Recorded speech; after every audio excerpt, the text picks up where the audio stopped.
My name is Dr. Tracy Fanara, research scientist and environmental engineer. At Mote Marine Laboratory, I use investigation and experimentation to answer questions. So Ross, these things are amazing. However, there's got to be more to it.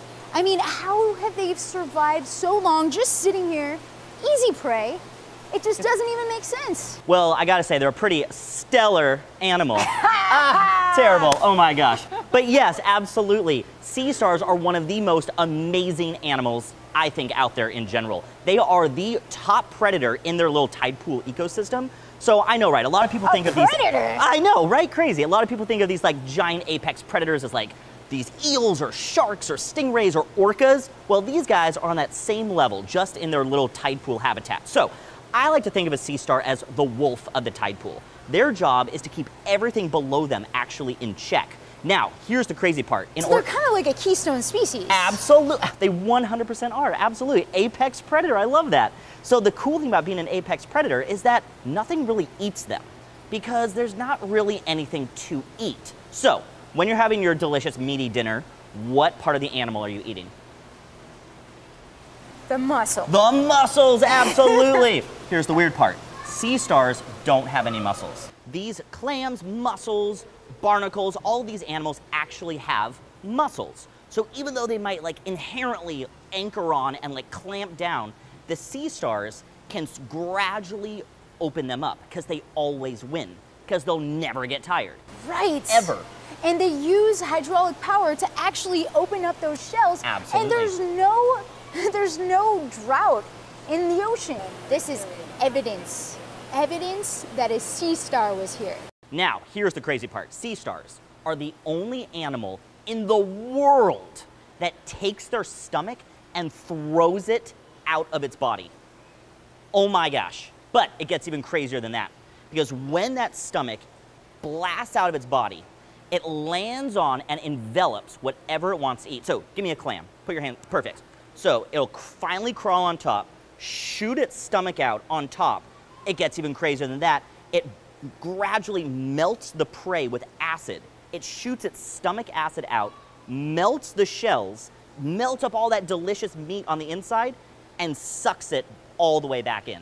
So they have no brains, no hearts, no bones, they kind of have eyes, and they don't really breathe. So the weird thing about these sea stars is they have a special little opening right on top. They have this little drain that's called a madroporite, and it sucks in all that water that they pump out through their arms. So they are literally a jet-propelled animal. That Amazing. Is incredible. Holy moly. They're like an alien creature. Just like we get rid of our waste, so do sea stars, except they do that on the top of their body. On the bottom of their body is where they take in that water and bring it to each of their arms. Now, there's over 2,000 species of sea stars. Some have 5 arms, some have up to 50. Each one of these arms has everything that it needs to survive. So one of these arms can break off and grow another sea star, which is pretty amazing. So the question is, how do they move? So basically they take in water and that starts their hydraulic system. So let's see if we can use an example to show how this happens. So the sea star, say this is the center of the sea star, and it's going to pull water from the ocean, and then it's going to transfer that water to the rest of the body.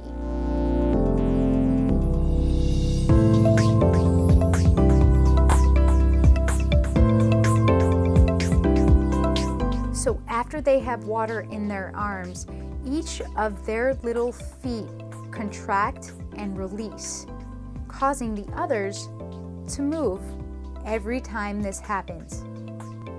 So eventually, you get a walking movement. Pretty impressive for an animal with no brain, huh? So these seemingly innocent animals are actually incredible predators. Looks really can be deceiving. Remember guys, anyone could be a scientist or an engineer with some passion, hard work, and an innate curiosity of how the world works.